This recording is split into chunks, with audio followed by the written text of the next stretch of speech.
রাজ্যের 10টি জেলায় বন্যা আশঙ্কা, নিম্নচাপ কাটলেও হু হু করে জল ঢুকছে গ্রামের পর গ্রাম। চিন্তা বাড়ছে নবান্নের। রাজ্যের 10টি জেলায় বন্যা পরিস্থিতি উদ্বেগের, হু হু করে জল ঢুকছে গ্রামের পর গ্রামে।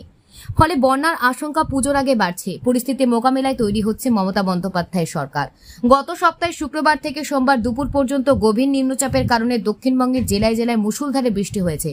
রাজ্যের জেলায় জেলায় বৃষ্টির পাশাপাশি ঝাড়খণ্ডের বৃষ্টির কারণে এখন দক্ষিণবঙ্গের 10 জেলায় বন্যার ভ্রুকুটি লক্ষ্য করা যাচ্ছে।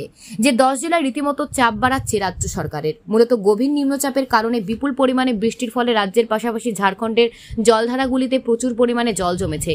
এমন অবস্থায় জলধারাগুলির চাপ সামাল দিতে শুরু হয়েছে জলধারা থেকে হাজার হাজার লক্ষ লক্ষ কিউসেক জল ছাড়া। আর এর ফলে প্রতিনিয়ত বেড়ে চলেছে বন্যা আশঙ্কা। আর এই নিয়ে এবার উচ্চ পর্যায়ে একটি বৈঠক হয় নবান্নে। বন্যা পরিস্থিতি তৈরি হলেও যাতে রাজ্যে এই 10 জেলার সবকিছু স্বাভাবিক থাকে তার জন্য 10 শীর্ষস্থানীয় আধিকারিকের ওই জেলার দেখভালের দায়িত্ব দেওয়া হয়েছে। এর পাশাপাশি জেলা শাসকের সব রকম সতর্ক থাকবে নির্দেশ দেওয়া হয়েছে। মঙ্গলবার সাংবাদিকদের মুখোমুখি হয়ে মুখ্যমন্ত্রী প্রধান উপদেষ্টা আলাপন বন্দ্যোপাধ্যায় পরিস্থিতি নিয়ন্ত্রণে এনে এমন বন্দোবস্ত করা হয়েছে বলে জানিয়েছেন। যে সকল জেলার পরিস্থিতি খারাপ সেই সকল জেলার দায়িত্বে রাখা হয়েছে এক একজন প্রশাসনিক আধিকারিকদের। হাওড়া পরিস্থিতি খতিয়ে দেখবেন MSMI সচিব রাজেশ পান্ডে। বীরভূমের দায়িত্ব রয়েছে রাজেশ সিনহা।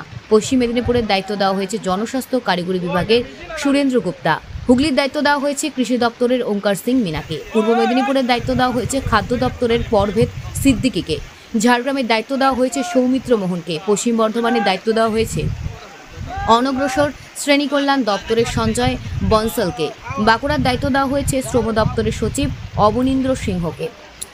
পুরুলিয়ার দায়িত্ব দেওয়া হয়েছে শিল্প দপ্তরের পি মোহন গান্ধীকে। পূর্ব বর্ধমানের দায়িত্ব দেওয়া হয়েছে পঞ্চায়েত দপ্তরের পি উলগানাথকে।